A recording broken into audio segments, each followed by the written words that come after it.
Hello students, সকলোকে FS study point লৈ স্বাগতম জনালো। আজি মই তোমালোকক কৰি দিম ক্লাস 10 অৰ advance maths class 10 advance maths অনুশীলনী 6.1 ফ্যাক্টৰাইজেশ্যন চেপ্টাৰটো গতিকে মই আজি অনুশীলনী 6.1 অৰ কোৱেশ্চন 1 টো হাতত ললো। কোৱেশ্চন 1 টো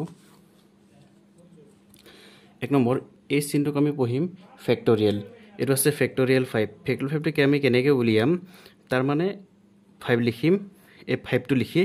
5 তকৈ সৰু 1 লৈকে যিমানখিনি সংখ্যা আছে আমি গোটেইখিনি সংখ্যা আমি পূৰণ কৰি গৈ থাকিব লাগিব। গতিকে 5 * 4 * 3 * 2 * 1 হ'ব। এইখিনি পূৰণ কৰি দিম 5 * 4 20 আৰু এফালে 3 * 2 6 6 * 1 6 এটা 20 * 6 আমি পাম 120। গতিকে ফ্যাক্টৰিয়েল 5 ৰ ভ্যালু ওলাই গল। এতিয়া যদি আমি ফ্যাক্টৰিয়েল 4 কৰিবলৈ যাও একে ধৰণে কৰিম 4 * 3 * 2 * 1 প্লাস ফ্যাক্টৰিয়েল 5 টো যেহেতু উলিয়াই দিছো গতিকে আমি এটো পাতি দিম 120। এতিয়া 4 * 3 * 2 4 * 3 12 12 * 2 24 24 হ'ব 24 প্লাস 120 120 লগত যদি 24 টো প্লাস কৰো আমি পাম 144। এতিয়া কোৱেশ্চন 3 ৰ হাতত লৈছো ইয়াৰ আছে ফ্যাক্টৰিয়েল 9 ডিভাইডেড বাই ফ্যাক্টৰিয়েল 7 গতিকে ফ্যাক্টৰিয়েল 9 টোক আমি এনেকৈ ভাঙি দিব লাগিব 9 * 8 * তলত চোৱা ফ্যাক্টৰিয়েল 7 আছে আমি এই ফ্যাক্টৰিয়েলটো ফ্যাক্টৰিয়েল হিচাপে ৰাখি দিব লাগিব কাৰণ তেতিয়া হলে তলৰ ফ্যাক্টৰিয়েলটো নাভাঙিলেও চলিব। এই ওপৰৰ যেটো ফ্যাক্টৰিয়েল 7 পাইছো এই ফ্যাক্টৰিয়েল 7 আৰু তলৰ ফ্যাক্টৰিয়েল 7 আমি কটাকটি কৰিব পাৰিম। গতিকে এই ফ্যাক্টৰিয়েল 7 এ ফ্যাক্টৰিয়েল 7 এ কটাকটি গল ইয়াত থাকিলে 9 * 8 তো 9 * 8 কিমান হ'ব 72। ঠিক আছে। এটা কোৱেশ্চন 4 টো যদি চাও ফ্যাক্টৰিয়েল 6 তো ফ্যাক্টৰিয়েল 6 মানে পাতিম 6 * 5 * 4 *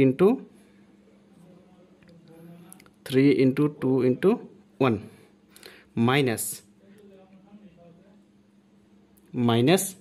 ফ্যাক্টৰিয়েল 3 আহিব 3 * 2 * 1 গতিকে 6 * 5 30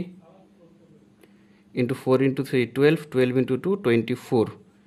minus 3 * 2 6 এটা 30 আৰু 24 ইনটু কৰিম 3 4 *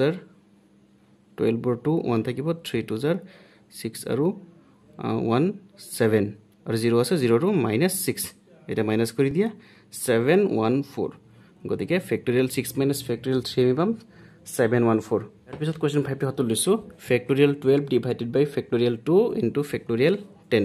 গতিকে ইয়াক যদি ভাঙো ওপৰত চোৱা যেহেতু তলত ফ্যাক্টৰিয়েল 10 আছে গতিকে আমি 12 ৰ পৰা ফ্যাক্টৰিয়েল 10 লৈকে ৰাখি দিব লাগিব তো 12 টো উলাই দিম 12 * 11 ইনটু ফ্যাক্টৰিয়েল 10 আৰু তলত ফ্যাক্টৰিয়েল 2 আছে ফ্যাক্টৰিয়েল 2 ক আমি ভাঙি দিব পাৰো তো 2 ভাঙিলে কি হ'ব 2 * 1 আৰু ফ্যাক্টৰিয়েল 10 টো আমি ফ্যাক্টৰিয়েল 10 এ ৰাখিম। ঠিক আছে তেতিয়া এই ওপৰৰ ফ্যাক্টৰিয়েল 10 তলৰ ফ্যাক্টৰিয়েল 10 কি হ'ব কেনসেল হ'ব আৰু এই 2 পাইছো এই 2 এ বাৰক 6 বাৰ যাব তো গতিকে থাকিলে 6 * 11 6 * 11 কিমান হ'ব 66 গতিকে নেক্সট লম কোৱেশ্চন নম্বৰ 6 ফ্যাক্টৰিয়েল 3 ইনটু ফ্যাক্টৰিয়েল 7 গতিকে ইয়াকো ভাঙি দিব লাগিব 3 * 2 1 টো লিখিব নালাগে ইনটু 7 মানে into 7 into 6 into 5 into 4 into 3 into 2 into 1 ঠিক আছে গোটেইখিনি আমি পূৰণ কৰিব লাগিব। গতিকে গোটেইখিনি পূৰণ কৰিলে ফ্যাক্টৰিয়েল 3 ইনটু 7 মান ওলাব পূৰণ কৰি দিয়া 3 ইনটু 2 6 6 ইনটু 7 42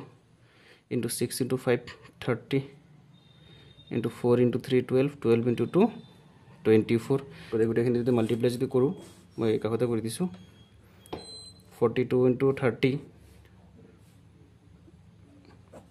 তো 0 আহিব 3 2 6 and 3 4 12 এটা বলি আৰু 24 কৰিম তো 4 0 4 2 4 2 8 and 0 1 4 2 4 5 0 2 6 12 to आंसर বল আমি 30240 এই গোটেইখিনি যদি মাল্টিপ্লাই আমি কৰো পূৰণ যদি কৰো আমি পাম 30240। গতিকে আজি ভিডিওটো এই কোৱেশ্চন 1 টোৰ সৈতে সামৰিলো আমি নেক্সট ভিডিওত লগ পাম ইয়াৰ পিছৰ প্ৰশ্নখিনিৰ সৈতে।